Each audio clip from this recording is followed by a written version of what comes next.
Hello, everyone. I am here in beautiful Florianopolis. We were going to do this by the beach today, but it was just a little bit too windy. So we're here inside, and I am here with a very special person, Thank you. with Jonathan. Thank you, Jonathan. Thank you very much. Yeah. I don't know if you know of Jonathan's work. I met Jonathan at the NAHA conference last year. Yes. At the end of, Jonathan, your presentation, all I really wanted to do is come up to you and give you a big hug straight away. Yes, But we I had, remember that very well. and I did wait. It's like, you've come, at the end of the presenter, everybody lines up to take their photo and so on. And I think I lined up because I just really wanted to appreciate. So we're going to find out, because Jonathan's background is, Jonathan, I'd rather you tell me, because I'll make a mistake, your background. And please don't miss anything out, because you are so talented and skilled in what you do. Oh, thank you very much. Well, I'm a clinical psychologist for 37 years, so I'm quite old, as you can see. So I have been working for a long, long time and always been busy with patients. I Yeah. think that that is my strong thing is that I Yes. have always been working with people and trying to help people. I think, Mm. working in psychology, you get to to meet lots of suffering. Yeah. As I said here on the conference, also, many people have wounds inside. You don't see them, but they are there, and people are, walking around. It's so important to be kind to everybody. You don't know what they are suffering. You don't know what they have been through, of what they are going through at the moment. So we are in an era that everybody has to be happy and everybody has to be fine, but not everybody is that. Yeah. And aromatherapy is so beautiful, so positive for me. Yeah. So I've been working with aromatherapy for about 25 years, and I got into aromatherapy through autism. I'm specialized in autism, that's how I started. And I needed to find a way to communicate with the kids. So I went to the basics because they will not talk to you. So I went to the basic and then I got in touch with senses. And there I had to go into the nose. And of course, what I knew then was just perfumes and oranges and chocolates and cookies and that kind of thing because they just take everything and put it in the nose. And someone said to me, well, there is aromatherapy, and in England they use it for psychiatry. So I started researching and I was studying in England for aromatherapy in psychiatry. So Wow. it's a different kind of study that I did. I didn't Yes. do the normal aromatherapy Yeah. course that everybody does. Yeah. And that gave me the freedom, that's how I see it, gave me the freedom to work with aromas, not with essential oils. Yes, I remember. And I remember looking at the audience when you started mentioning that. And now, what? I thought you're just supposed to use essential oils. No, no, no, because you don't need always essential oils. You don't need, sometimes you need to work with cigarette smoke. If you have someone who's very, very depressed and you need to get them out of the depression, you need to give them something that they know, something that they are wishing to have, and it's that smell, So it's very unorthodox, Mm. but it works. Yeah. And for me, and what I have seen always in during all my career, is that people comes with a goal. They come here for healing. They come here to transform from the state where they are to a new one, to a better one. So I always been working and trying to find all kind of different things to help people. You just show me here your coffee collection. I think, well, you know, yeah, I was amazed because that's something you can use so much in mental health. So many people are addicted to chocolate. So that will be a perfect oil to work for addictions, I think, you know, Yes. for Yeah. instance. Yeah. So we have to find, and of course, we have to find all kind of ways to give people what they need, what they want. Yeah. And that's how I've been working for many, many years. And here I am. So Jonathan, we haven't really scripted this at all. Because I just know there was this. When I met Jonathan at Naha, there was a very, and pardon the pun, a very strong heart connection. Yes. And you actually spoke about this heart's Yes, the process, heart's process, which yes. I was fascinated with. Thank you. The heart's process is a technique. It's a technique that was developed by Anne Carter in Manchester, in the UK, about in the 90s. And it's a technique that is used first for palliative care, and now it's been used for many, many other things. But it's a technique where you can, in a very compassionate way, you can touch someone. You are not massaging anybody. People are with clothes on, so you can do it anytime. And people can get from a pain level of 7 or 8 in question of minutes, can go down to 3 or 4, just because you give them the proper attention. And HEARTS is an acronym. It's nothing to do with hearts, but has to do with connecting your heart with their hearts, with the heart center. And it's an acronym, so it's hands-on, empathy, aroma, relaxation, textures, and sound. And we put everything together and we present it to people. You don't use all the elements. Some people don't like aromas. Okay. You don't use them. Some people don't like sounds. You do it in silence. Yes. And that is also a very good way to talk, in silence. So you've incorporated the heart's Yes. process Yes. into much of what you do now? Yes, because I did years ago, I created 2 aromatic interventions for pain, because I work not only with autism, but also with already 20 years with cancer. And there you meet a lot of pain, a lot of people who are so fragile that you cannot massage them because they are in a very, very fragile state. So with this, I created 2 aromatic interventions with people who were needing morphine. We were supplying the level of morphine that they needed, but it was not giving them more, because through the aromas we could maintain a low level. So the idea of morphine is to give it when it's needed, and people need it. But if you keep them together with a blend that remembers them when they were happy, when they were healthy. Nobody wants to be remembered 37 kilos. They want to be remembered when they were 80 kilos, and they were happy, and they were, moving on the beach or on the mountain. So we prepare blends to evoke those aromatic memories. And they work with that, and that work with pain. You work very much.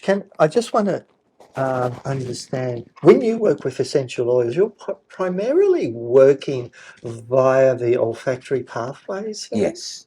Through the senses. Yes, through the senses. Yes. Interesting. Yes. I know about chemistry, and of course, I have to see what chemically an oil is doing. But for me, it's much more important what the person feels. So I want you to be very honest in answering this. Okay. And I think we're both allowed at our age to say what we want. That's true. Yes. But just listening to you, what take home, if there was one thing we could do to improve, lift the bar on aromatherapy training around the world, for most people that are doing aromatherapy training, what area of training do you think needs to be improved? I would say mental health. Mental health, yeah, exactly. I will say mental health, because, well, I don't know the Australian situation, But if you look into the European situation, a lot of mental health is still hidden. It's still hidden, you know. You don't see it, you don't talk about it, you don't want to be involved with that. Yeah. But it's so needed because Yes. people, especially now after the COVID, Yes. we see so much isolation in people, so much anxiety still. Yeah. Yep. They're still afraid of touching, they're still afraid of making connection. And we are social. Yeah. So, you know, in most of the aromatherapy courses, I think that is the area, as you said, that you know, the classically trained aromatherapist is least skilled in that aspect of mental health. Yeah. What area could be improved? A better understanding of the foundations of psychology, counseling skills. Yes. So mental health is such a broad topic, Yes, and we're it not is. in the position to make a diagnosis, or you're No, suffering no. from anxiety or No, depression. of course So, not. but as I was saying when I was talking about flourishing, there is this sub-threshold level of mental health Yes, issues, yes. and I think aromatherapy is best suited for these sub-threshold, you know, issues. Yes, yes, it's true. Of course, the diagnosis has to be done by a professional, always, always, that's for sure. But if you're an aromatherapist who has a private practice, Yes. they will come already with the diagnosis. That's The thing. client usually comes You know. with the diagnosis. Yes, they come already. That's one of the things that I'll first ask them. Have you been to the doctor? Yeah. What is their opinion? What's happening to you? And I work in integrative medicine. For me, the Yes. integration of medicine is the medicine of the future.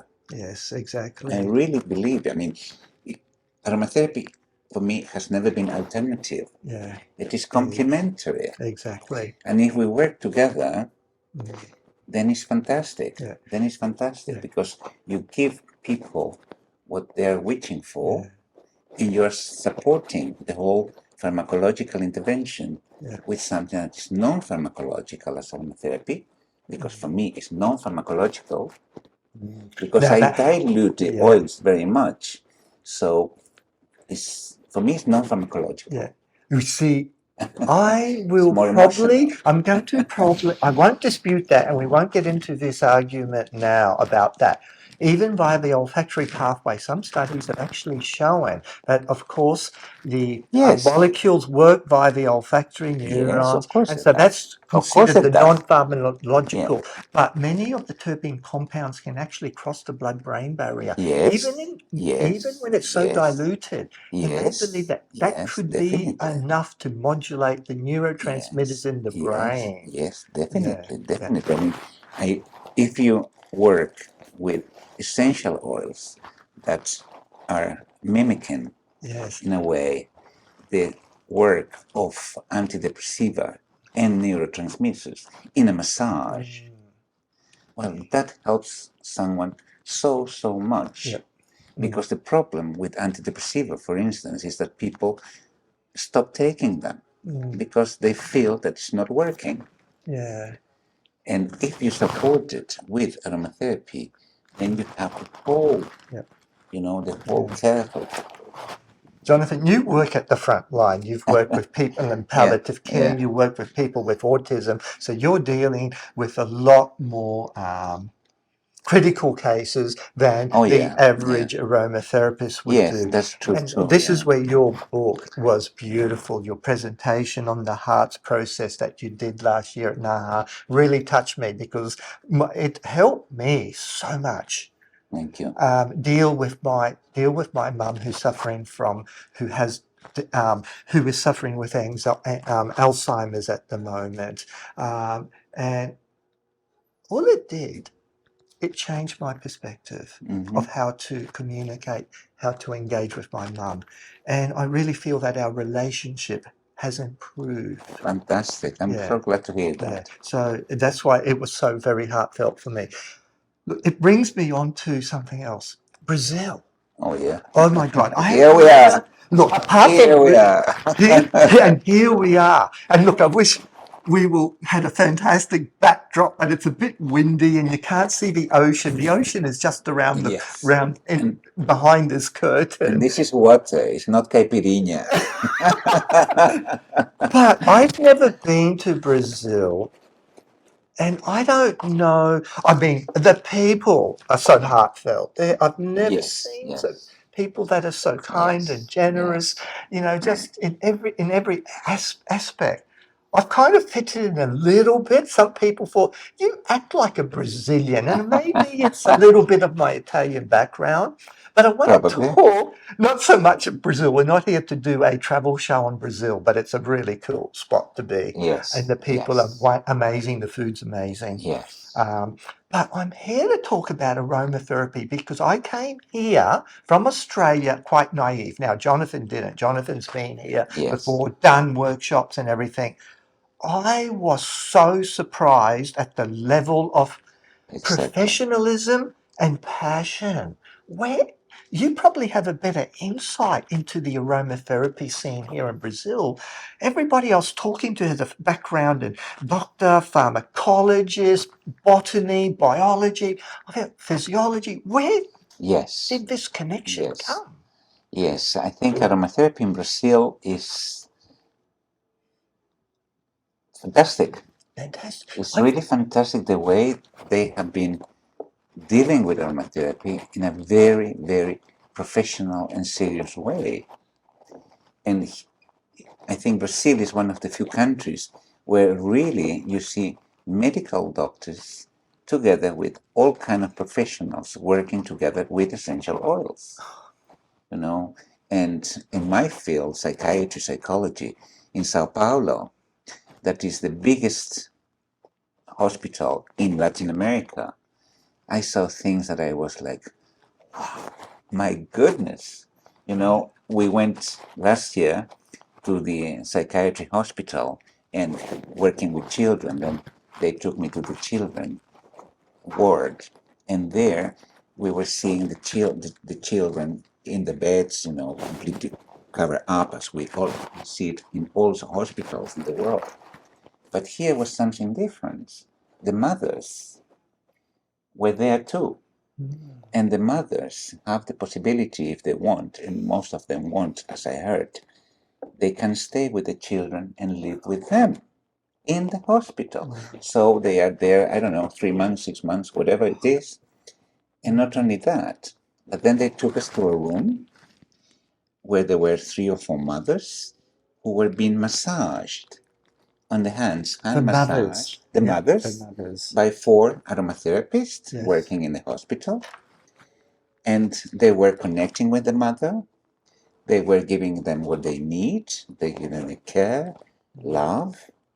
And then the mothers go back to the room and start washing the kid, putting the clothes on the kid, feeding the kid. So the mother was giving aromatherapy to the child. What a fantastic idea! Wow. I never seen it before. And I was so amazed because the children need someone they know. They need someone they love. Yes. And the best one will be the mom, Yeah. not the nurse, you know, coming in this white, you know, Yeah. pack going and saying, this is for you. But the mom, so she, in her hands, Yeah. was having the oils. Was fantastic. That is fantastic. Incredible. Then we went to the Alzheimer department, and there they were also working with essential oils with them. Yeah. Also through massage, through aromatic touch, very, very simple, on the feet, on the hands, you know, in a very, very subtle way. So the aroma was just here and there. There was never confronting them. What do we need to do with them? And the last thing that I saw there is that, well, I work there with Maria Aparecida. Maria Oh, Aparecida can we das talk Neves. about Yes, her we and will her talk about work? her. Yeah, that's And amazing. she's the one who has, you know, been there for many, many years doing a lot of things. And she saw the necessity to bring these people back to their roots. And the roots are in Brazil, nature, forest, plants, So she had a project with a whole study where they had rooms where they brought into the hospital. I mean, in Europe would be impossible, but they brought into the hospital earth, trees, real trees, plants, and they did a whole path with grid and things. And the people were taking the shoes off. They were filling up a questionnaire. How do I feel now, etc., etc., etc. Then they were through this path, walking in this jungle, this Yep. forest, In the hospital. in the In hospital, the hospital. with the aromas, Yes. with some natural sounds, and many people eyes closed and just walking, going back to themselves. It's Yeah. so beautiful, Yeah. so needed, So you could. so needed. Has she actually done like a study to like Yes, identify what the benefits, the outcomes exactly. are Because of the when they went experience? at the end, Yep. they had another questionnaire. Yep. Yeah. So it was a serious study. Yeah. And fantastic, incredible. Yeah. Remember, I've spoken about biophilia, forest bathing. I just wanted to throw that in. That connection, essential oils, engaging all your senses just reconnects you with nature, but more importantly, it enhances well-being, our psychological well-being, physical well-being. It's incredible. And that was also a connection with your aroma trees there. Yeah. Very strong, the way they were putting the oils, because we have oils from different things. So we're not just leaves, but they have the fruits, they have the flowers. And listening to you, that mixing all the things, all the blends, I think, well, that sounds like what we were doing there. I felt really embarrassed. A little quick story, and Jonathan's going to tell this story about Maria. I had no idea who Maria was. She contacted me about 6 years ago, and I think she was doing like this interviewing therapist. I think you were interviewed as well. She was doing Maria's Cafe, and I kind of didn't pay much attention to who she was. Meanwhile, she was like this, not only aromatherapist, she's a clinical psychologist as well. Like works in the hospital at the front line. I didn't know all this at the time. And so here she was, she had always said, I admire and respect your work, Sal, but I now have this incredible awe for her work. And so I kind of felt terrible and sad that I didn't go into understanding her background at the time.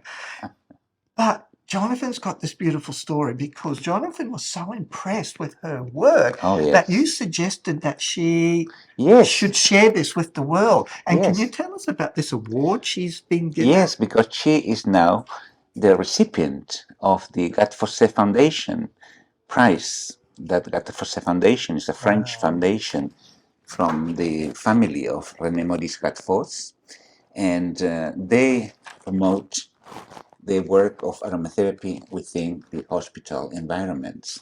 So they had for some years now this international prize that was awarded to a cancer center in England and also in South Africa for children. And this year's Maria. Wow. I said, Maria, you have to present this to Gatfosse Foundation because your work is so important. And I remember the team last year, then they said to me, you are coming from the first world, you are coming from Europe, so what can we do better here? I said, well, I think that you are the first world because we have to learn from you, because we don't have these kind of things in Europe. And I honestly think there's so much that I've learned. I've come away so inspired from this conference because, as I said, everybody I was speaking to is so passionate. Yesterday, Carolyn and I met this young doctor, and he told us his journey into medicine. He explained he was a Buddhist and everything, and he was just saying, "I see all my patients." And he said, one of the things I know that I really have to help them with is not their health condition as such, it's, and he used the word, and it's like when I've been shared with him my story of Japan, he said they've lost their ikigai and I helped them find it. Now, he is a doctor, and I just went, oh my God, this is the type of doctors we have here in Brazil. Yeah. As you said, there's no differentiation, first world, Brazil. Brazil has something to share with the rest of the world and to teach the rest of the world. Definitely. You know, medicine has become so specialized, and that's fantastic for many things. But you don't have to forget that we are human beings. We have a heart, we have a mind, we have a soul, we have a body, and we have to treat everything, you know, because of course, if I have something on my pinky, then there will be a specialist that knows everything here. But this belongs also to here, to here, to here, you know. And as I said, the emotional trauma that you can have because you broke your finger is untreated. It's interesting. I think the first day, unfortunately, I am really envious of Jonathan. Why? English. Your ancestry is Dutch, so you speak Dutch, of course. Dutch, Spanish, Spanish. He speaks French. Portuguese. He speaks French.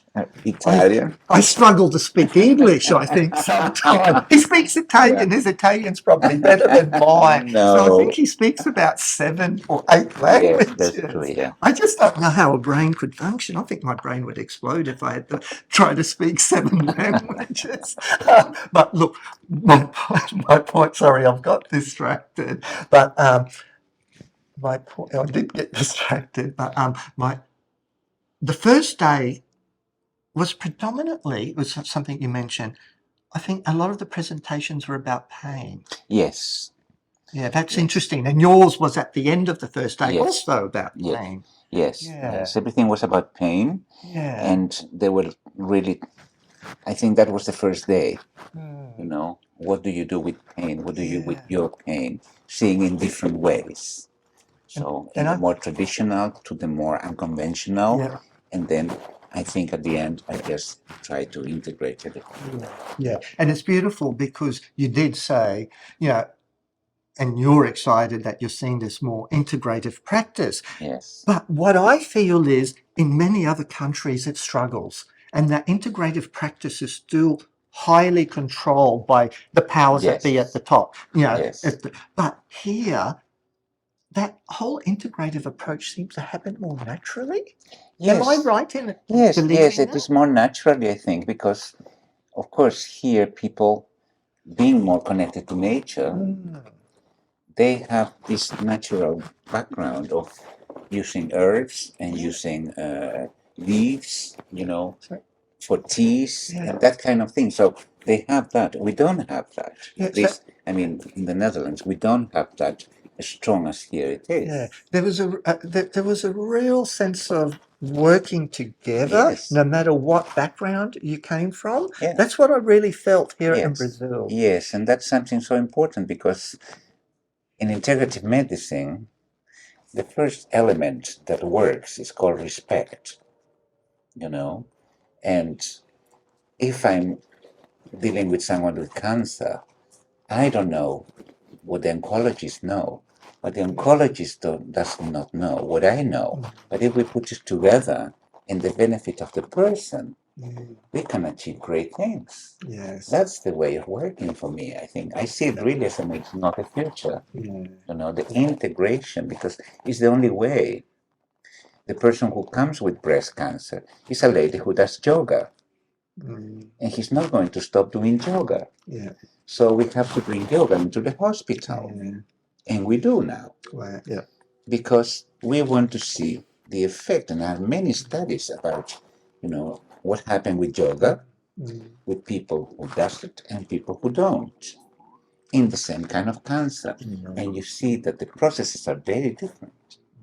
So we're integrating breathing, we're integrating music, we're integrating mindfulness, aromas, and other things, because people are asking for that. So, look, We could go on and Oh, on yes, for forever. sure. And you know what? I would love to catch up again at another Pleasure. time, whether you be in Europe and I'm in Australia. This book is awesome, but I do have, Jonathan did tell me another funny story. Well, funny story. We're on a journey, and it's interesting where it takes. For those of us in Australia, do you know that Jonathan could have ended up becoming an Aussie? John, you must was tell us your supposed to story. be. He lived in Australia. He's only been to Australia once. We'll discuss, and hopefully in the years to come that we can get him to Australia, because Jonathan's wisdom, his hands-on practical skills working in the front line, he's just so generous with sharing his knowledge and his experiences that really empowers others. But just tell us the story of how you could almost ended up an Aussie. Well, of course, I mean, in the 60s, Australia was taking a lot of people from everywhere. So we are 5 siblings. So that's very interesting for Australia in those days. You know, a lot of people can come here. So my father was working with mining. He was a mining engineer. So it was very interesting for him to go to Australia. So he took us all, the whole family, and we went to Sydney. We went to Sydney, and I remember going because we went all the way. He wanted to take us to Disneyland in the U.S., so we had this fun thing, and from there to Hawaii, where we saw soldiers going to the Vietnam War, and that things I never forgot. You know, in the airport, and then from there to Sydney. And I remember my mother looking through the window to, like, oh, what is this? So we went there, and we were living in Gladesville. Never forgot also Gladesville, in Gladesville, in Sydney. And we were there, went to school, of course, and Gladesville Public School and everything. And I had a great time there, I remember. But my mother didn't, because she was so afraid of all these animals and insects and snakes and spiders. It's true. And, and I don't know, after 10 months or 11 months, she said to my mother, "You can stay here, but I'm taking my kids back." So we're taking everyone back to Europe. Sorry. Yeah. So, And your dad loved your mum and said, okay, let's go back. Yes. So we went all back. Yeah, that is gorgeous. So Jonathan could have ended up being an Aussie if his mum wasn't so afraid of, seriously. So a lot of these insects and spiders that Jonathan and snakes, they're not little things that you can just pat and say, oh, little cute animals. They are actually we have some of the most highly venomous animals, insects and spiders and snakes in the world. Yes, but I remember going to Luna Park. Yes. You know, those kind of things I remember. Going to Luna Park, having the koalas. In Taronga Zoo, I think it's the Condanera, if I remember, So I have my beautiful memories. So Bondi Beach, that kind of thing. So every time I go to Australia, I've been there maybe 4 times already, and I always go with pleasure. I like it. Yeah. So let's see if we can one day get Jonathan out to Australia again, but this time to share his amazing knowledge. Thank you. Jonathan, thank you so much. Thank you. It's been a pleasure. Thank once you. again to Always meet a pleasure. and we'll keep in touch. We will. Thank you very much. Jonathan. Thanks. Thanks. Thank you.